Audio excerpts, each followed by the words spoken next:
سابق وزیر اعظم نواز شریف اور عمران خان پاکستانی سیاسی تاریخ کے وہ کردار ہیں جن کی سیاسی مخاصمت کسی سے ڈھکی چھپی نہیں، لیکن دلچسپ بات یہ ہے کہ ان دونوں کو سیاسی عروج دلوانے اور وزارت عظمیٰ تک پہنچانے کا کریڈٹ طاقتور فوجی اسٹیبلشمنٹ کو جاتا ہے۔ 2018 کے الیکشن کے بعد نواز شریف نے اسٹیبلشمنٹ پر دھاندلی کے ذریعے عمران کو اقتدار میں لانے کا الزام عائد کیا تھا، جبکہ اب تحریک انصاف والے نواز لیگ پر فوجی اسٹیبلشمنٹ سے مل کر عمران کو اقتدار سے نکالنے کا الزام عائد کر رہے ہیں۔ چنانچہ یہ کہا جائے تو بیجا نہ ہوگا کہ عمران خان اور نواز شریف پاکستانی سیاست کے دو ایسے کردار ہیں جن کے درمیان بدترین سیاسی رقابت بھی ان دونوں کے سیاسی کیریئر میں پائی جانے والی مماثلت کو دھندلا نہیں سکی۔ بی بی سی کی ایک رپورٹ کے مطابق سیاسی بلندی کی انتہاؤں کو چھونے والی ان دونوں شخصیات کی سیاست کا آغاز پاکستانی اسٹیبلشمنٹ کے مرہون منت قرار دیا جاتا ہے۔ 2014 میں اپنے سیاسی حریف نواز شریف کے خلاف احتجاجی تحریک سے کچھ عرصہ پہلے تک اعلیٰ عدلیہ اور فوجی اسٹیبلشمنٹ کے بارے میں یہ عمومی تاثر پایا جاتا تھا کہ ان میں عمران کے لیے نرم گوشہ پایا جاتا ہے۔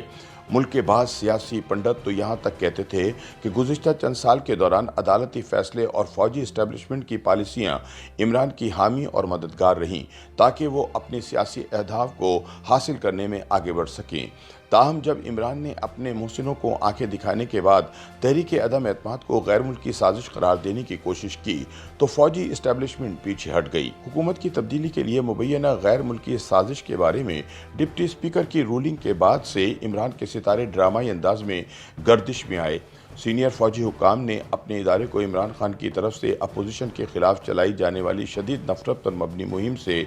دور رکھا اور سپریم کورٹ نے بھی عمران کے اس بیانیے کو پذیرائی نہیں بخشی۔ سیاسی تجزیہ کاروں کے خیال میں عمران کی وزارت عظمیٰ سے چھٹی کے عمل کا آغاز اکتوبر 2021 میں ISI چیف کی تبدیلی کے معاملے پر آرمی چیف سے پیدا ہونے والے اختلافات سے ہی شروع ہو گیا تھا۔ اسٹیبلشمنٹ کے کاندھوں پر سوار ہو کر اقتدار میں آنے والے کپتان ISI کی مدد سے سیاسی نظام پر غلبہ پانے کے بعد ضرورت سے زیادہ ہی جارحیت پر اتر آئے اور 2020 کرکٹ میچ کے طرز پر جارحانہ انداز میں کھیلتے ہوئے سیاسی توازن ہی بگاڑنا شروع کر دیا۔ یوں فوج کا بنایا ہوا ہائبرڈ نظام بھی تڑپٹ ہو گیا اور عمران کی جگہ شہباز نئے وزیر اعظم بن گئے۔ سابق وزیر اعظم نواز شریف اور سابق وزیر اعظم عمران خان کے درمیان مماثلتوں کا جائزہ بھی بتاتا ہے کہ دونوں کا پنجابی مڈل کلاس پر مشتمل وسطی پنجاب میں ووٹ بینک ہے۔ یہ ووٹ ہی ان دونوں کو اقتدار میں لانے کا بنیادی عامل ہے۔ دونوں میں یہ بھی قدر مشترک ہے کہ ان دونوں کو لانے والے سرپرستوں اور مربیوں نے ہی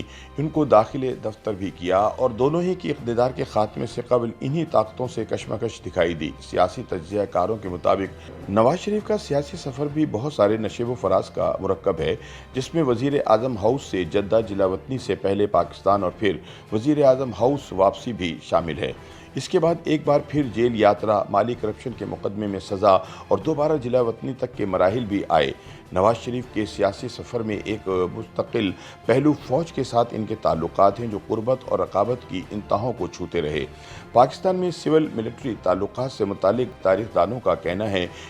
کہ نواز شریف نے اپنے سیاسی سفر کا آغاز فوج کی حمایت سے کیا، لیکن بعد میں ان کا انداز سیاست ایک خود مختار سیاستدان کے طور پر ابھر کر سامنے آیا۔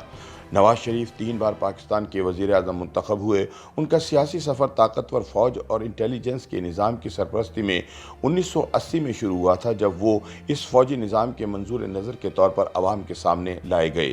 ان کی سیاسی زندگی میں آنے والے غیر معمولی پیچ و خم کے سبب وہ ایک مقبول عام سیاسی رہنما کے طور پر ابھرتے گئے، جنہوں نے ملک میں حقیقی جمہوریت کے قیام کا مطالبہ شروع کیا اور اصرار کرنا شروع کیا کہ ہر قسم کی بیرونی مداخلت سے پاک سیاسی نظام وجود میں آئے۔ 12 اکتوبر 1999 کی فوجی بغاوت اور اس کے نتیجے میں فوجی قانونی کارروائی کے سامنے اور جنرل مشرف کی طرف سے اپنی حکومت کا تختہ الٹائے جانے سے کہیں پہلے سے نواز شریف کی پاکستانی فوج اور فوج کے حمایت یافتہ صدور سے ایک سے زیادہ مواقع پر مڈ بھیڑ اور چپقلش ہو چکی تھی۔ ہر مرتبہ نہ صرف یہ کہ وہ بالآخر بچ گئے بلکہ ان کی سیاسی قوت میں مزید اضافہ ہوا۔